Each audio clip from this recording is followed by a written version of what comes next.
اکثر زندگی ایسے موڑ پر لے آتی ہے کہ سمجھ نہیں آتا کہ انسان آگے جائے یا پیچھے مڑ جائے، صبر کرے یا دعا مانگنا چھوڑ دے، انتظار کرے اس رب کی مدد کا یا دل سے امید ہی ختم کر دے۔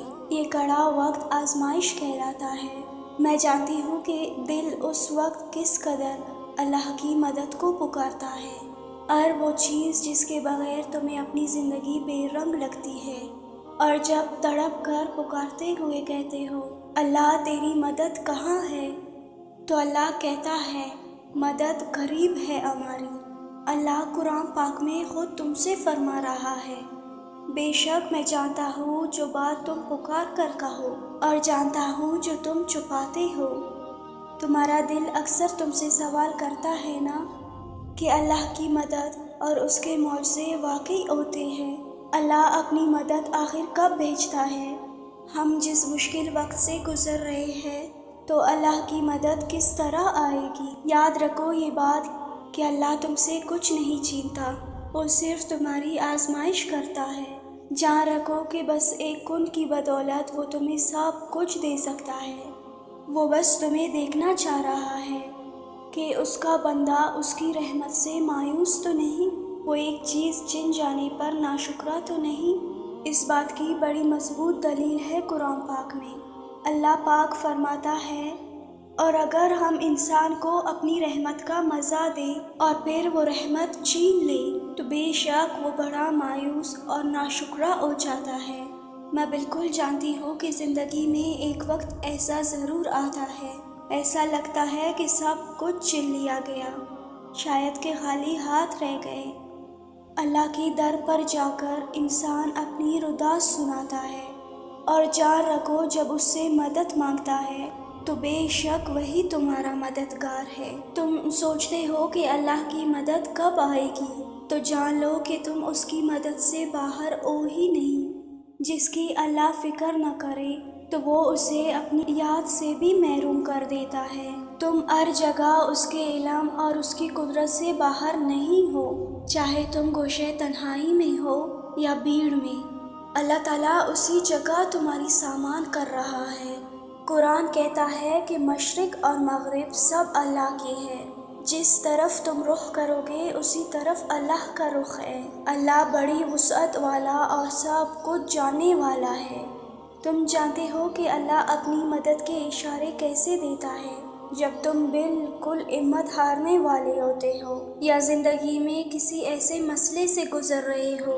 یہ بات نوٹ کرنا کہ اللہ تعالیٰ نہ تمہیں دکھائے گا، اچانک آپ کے سامنے کوئی ایسی خاص ویڈیو آ جاتی ہے جس میں آپ کی پرابلم ڈسکس ہو رہی ہوتی ہے۔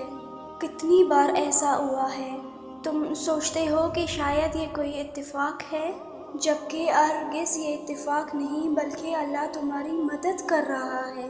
وہ کچھ ایسے ذریعے تمہیں پرووائڈ کر رہا ہوتا ہے جس پر تم غور نہیں کرتے۔ یاد رکھو اللہ تمہیں میسج دے رہا ہے، اگر تمہیں کوئی ایک لفظ کی بھی تسلی دے رہا ہوتا ہے نا تو وہ اللہ اس سے کہلوا رہا ہوتا ہے۔ اگر اللہ تم سے ناراض ہوتا تو کسی بھی قسم کا کوئی اشارہ تمہاری طرف نہ آتا۔ یاد رکھو اللہ جس سے ناراض ہوتا ہے تو اسے ڈھیل دیتا ہے اور اسے اپنی یاد سے غافل کر دیتا ہے۔